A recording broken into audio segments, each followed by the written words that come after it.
Ayan, aray, merong tinatanong din inay. Sabi din sabi ng lolo ko, ang hirap daw mag-asawa ng babaeng taga Batangas. Sabi lamang ng lolo niya. Oh. Ano kaya naging sagot ng lola niya?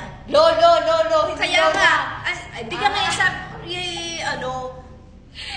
mahina ang pag-ibig at pagmamahal kapag nahirapan. Kanipis yata ng ano ko dito. Ano ganaman? Mahina ang pagmamahal kapag sinabing ano nga.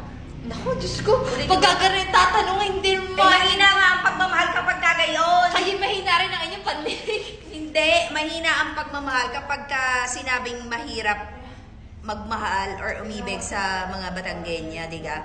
Kasi walang mahirap-mahirap, basta mahal mo, basta gusto mo. Okay na. Diga? Sadya naman pag mahina ang kursunada mo, sasabihin mong mahirap. Pero okay na. Iba naman. Ito naman si Ate Jess. Ate Jess, kaya mo yan. Ano daw, mahirap daw, mag-asawa ng babaeng taga Batangas. Bakit ka natawa? Kaya yung walang gagastusin. Sino walang gagastusin? Oh, Sabi mahirap mag-asawa. kaya mo yan, Ate Jess. Walang baka yun. Pagka nga walang Arin naman mga arin. Bakit gano'n lagi nun si Baka naman kayo? Oh. Kailangan galagi ng baka? Hindi naman.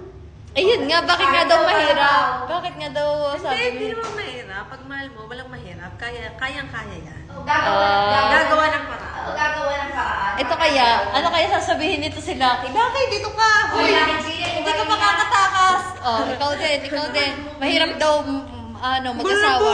Mahirap daw mag-asawa ng babaeng taga Batangas. Hindi naman. Yun na yung sagot mo? Sakto lang, no?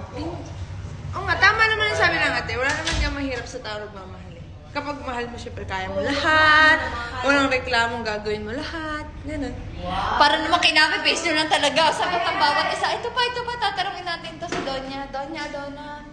Ano po masasabi nyo dahil mahirap daw kung mag-asawa ng babaeng taga Batangas? Ay bakit gahihirap pagka nagmamahalan? Ay di walang mahirap. Mas masarap mahalin ang babaeng taga Batangas dahil masarap magmahal. Ganyan. Masarap magmahal ng taga Batangas. Kaya daw yan yung maliligalig. Kahit ay maliligalig ang taga Batangas, yan ay solido o magmahal. Ang taga Batangas ay hinahanap sa sarap magmahal. Taray naman ang hinahanap. Parang hindi ba tunay? Pinay, kaya siguro sinabi ng lolo niya na gano'n. Siguro nabalita na basta Batanggenya, ay kung magbaysanan yung ina. Oo, kasi nasa kayo. Lagi na talagang lolo.